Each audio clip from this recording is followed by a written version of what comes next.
Is anxiety a sin? Am I a real Christian if I feel anxious? Today, we're going to be talking about faith and anxiety and their impact on each other.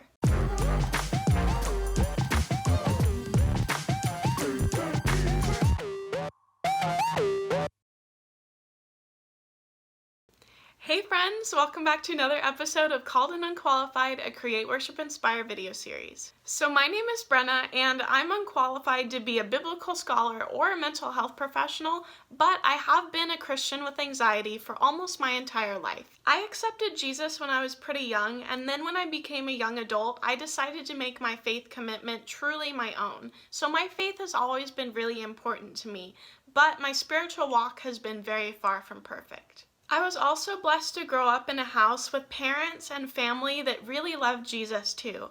And my mom was a behavioral specialist, so we had frequent conversations about mental health, mental illness, and disorders when I was growing up.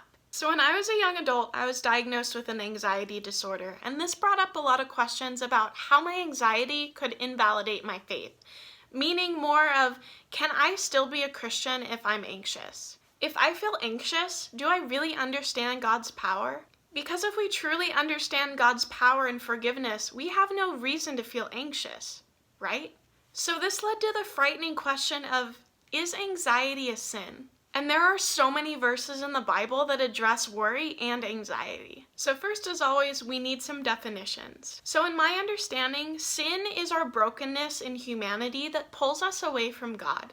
Anxiety, though, is a broad term that can refer to a lot of things. It can refer to a lot of symptoms that are happening together, such as panic, shakiness, racing heart, and racing thoughts, and other uncontrollable things. These are not all symptoms of strictly anxiety, but these are really common. But almost always, this term means talking about a negative mental health condition. So the definition of anxiety is a state of uneasiness and apprehension.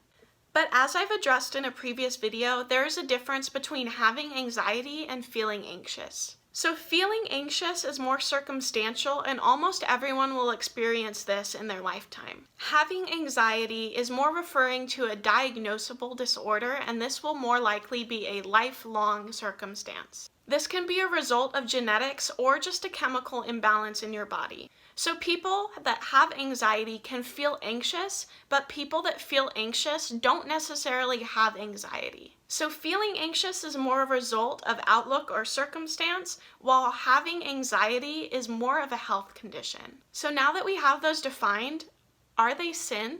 So let's first talk about feeling anxious. So feeling anxious is just like any other emotion. God created human beings in His image to feel emotion like He does. For example, one of the emotions that God feels that we also feel is anger. But God feels righteous anger. I don't think that God designed us to feel negative emotion, but we do because we're broken as a result of sin. So if sin is something that pulls us away from God, feeling anxious could be the temptation to sin. Because there is a battle over your soul. The devil wants to take control of your soul to destroy what God loves most, and that is you. So we can feel strong emotion, but this strong emotion, if we feed it, can blind us to the truth and then lead us into sin. For example, anger.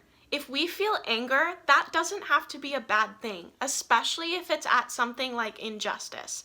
However, if we dwell in this place too long or feed this anger, it can lead to other things like hatred or desire to bring harm to others, and this is the sin. So in the same way, we can be tempted by feeling anxious. We can either choose to dwell in this anxiousness and feed those negative feelings, or we can choose to deny feeling anxious, and we can lean into the truth of God's strength.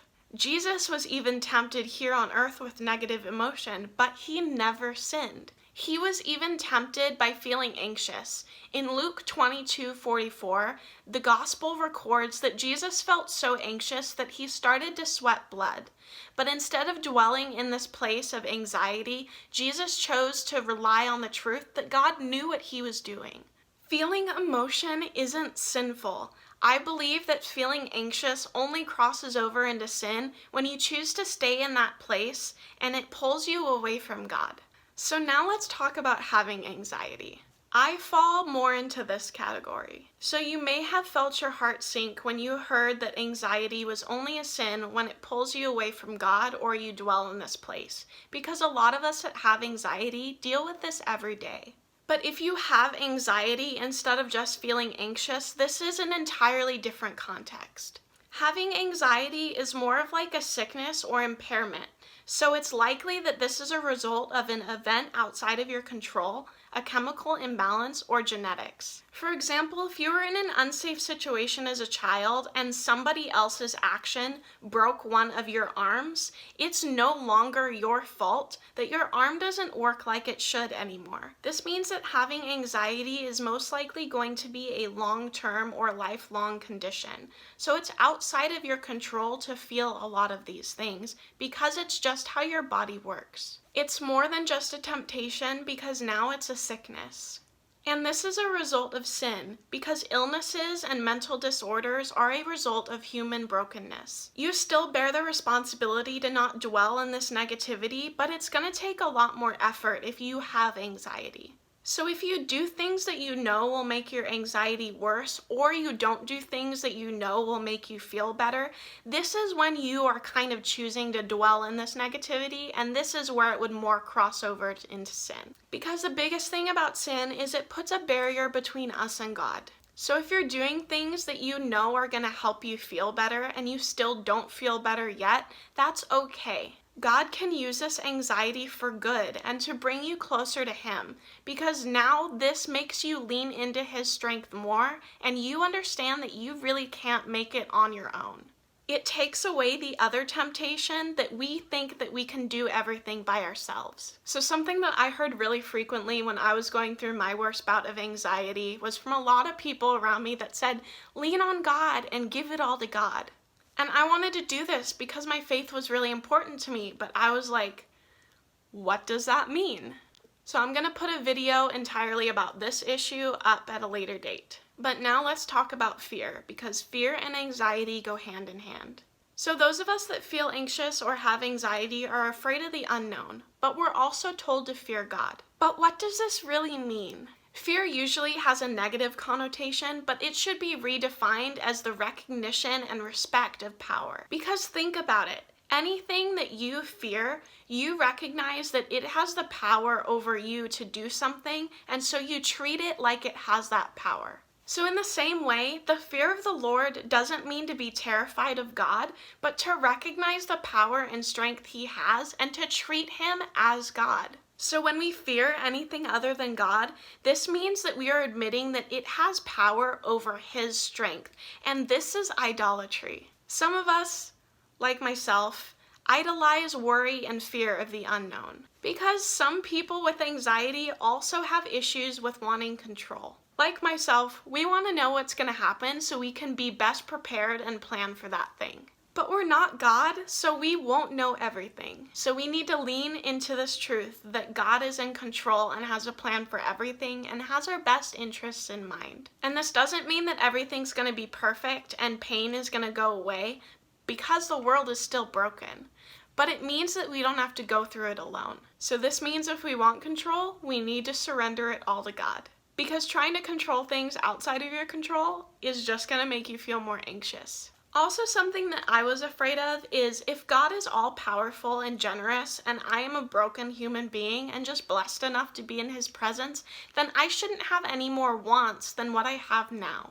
So I shouldn't say anything to God about being discontent. And to a point this is true, but God also sees and knows your heart. So He knows these thoughts and desires before you even say anything to Him. He wants a genuine relationship, and this means open communication.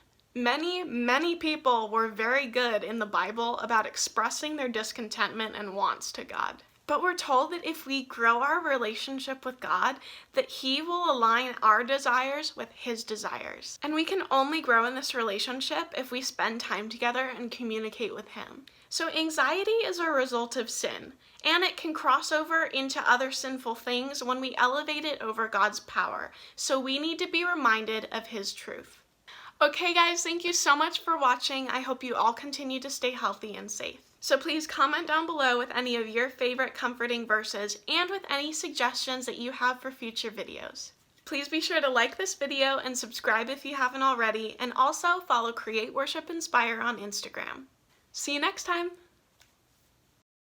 Okay, so I just want to remind you guys that this episode and this channel are sponsored by success@daytrading.com. Go check them out. Looking for a quick, flexible way to supplement or replace income? Even if you're just starting out or looking to improve your day trading skills, success@daytrading.com offers education, coaching, and software to help you reach your financial goals. No prior experience is required and no need to risk your own money. We'll train you to trade our money. Visit success@daytrading.com.